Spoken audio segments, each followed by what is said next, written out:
Биз мындай ачык айтканды үйрөнө албай, биз 2 жолу революция болсо дагы сабак албай атабыз да. Бийлик бүгүнкү күндө абсолюттук түрдө узурпацияланган. Бүгүн президенттен башка бийлик жок. Жогорку кеңеш президенттин юр отделы, өкмөт президенттин орка отделы болуп калган. Бир адам чечим кабыл алып атат мамлекетте. Ошон үчүн ошол адамдын чечимине жараша калган институттар иштеп атат. Ошол адамдан башка эч ким революция болуп кетеби, төңкөрүш болуп кетеби, бале болуп кетсе дагы жоопкерчилик албайт экенин билет. Узурпацияланган бийлик эч качан коррупция менен, чоң схемалар менен күрөшө албайт. Себеби анткени ал кантип узурпацияланат? Ал тигил же бул финансылык, криминалдык топтор аркылуу монополизация болуп, анан узурпацияланат.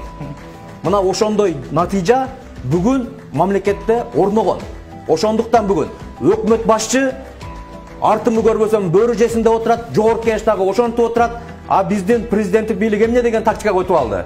Менен башкасынын баарын сого бергиле деп, оппозицияда дагы, көчөгө дагы баарына уруксат берип койду. Бүгүн менмин деген оппозициялар дагы президенттин атын айта албай атат. Коррупциянын артында ким турат экенин айта албай атат. Бардыгыбыз айтабыз, коррупционер Райым Матраев. Эмне Райым Матраев өзүн өзү камамак беле? Мен көрө элекмин Кыргызстанда өзү бар түрмөгө отурган адамды. Ол Матраев коррупционер болсо, аны камай турган прокурор бар. Артынан иликтей турган СМБ бар.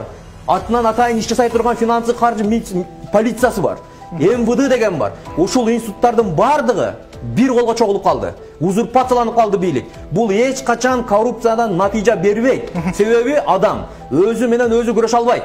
Узурпацияланганда бийлик эмне үчүн коррупция чоңоюп кетет? Себеби эркин атаандаштык жоголот. Жогорку бийлик деген бул бийликтин бир бутагы өзүнүн күчүн жоготот. Өкмөт өзүнүн күчүн жоготот. Бир гана бийлик бутагы болуп калат. Болду. А эмне үчүн азыр биз коррупция натыйжа бербейт деп атабыз? Анткени бүгүн бийликте турган адамдар коррупция менен күрөшүүгө кызыктар эмес. Алар өзүнүн эртеңин Акаев мындай болду, Бакиев мындай болду, Атамбаев мындай болду. Менин эртеңки тагдырым эмне болот деп бүгүн жогорку кеңешти шайлоосун. Эртең 6 айдан кийин жаңы келген жогорку кеңеш менен референдумду шайлоосун. Чийип чиймелеп ошондон колу бошобой атса. Сиз айтып атпайсызбы? Негизги бийлик бир адамдын колунда. Президенттин колунда. Биз Сооронбай Жээнбеков. Бизде бир эле президент бар. Эми азыр биз айтып атабыз, мына Болот мырзанын сөзүн мен толуктап коеюн. Бардыгыбыз коррупционер бар экен дейбиз дейт. Эмилбек Саламатов айтып атат. Президент дейт, Совбезде айтып атат, антып атат, мынтып атат депчи. Эгер бир жол айтсаң болбосо, 2 жол айтсаң болбосо, СМБны прокурорду алмаштырасың да. А биз прокурорду алмаштырганын ордуна полковник званиясынын үстүнө генерал звания берип атпайлыбы? Эмне кылганына, кайтыш кылганына? Эми мен дагы бир фактын айтып коеюн, элге ишеничтүү болуш үчүн. Мына президенттин совбезинде самый громкий бир маселе болгон. Минтранста $520 000 взятка алды деген. Ошол министр азыр бир болдун футболкасы, биримдиктин футболкасын кийип алып, өзгөндү агитация кылып жүрбөйбү? Анан ошондо биз коррупция менен күрөшүп атат, бирөөгө ишенебизби?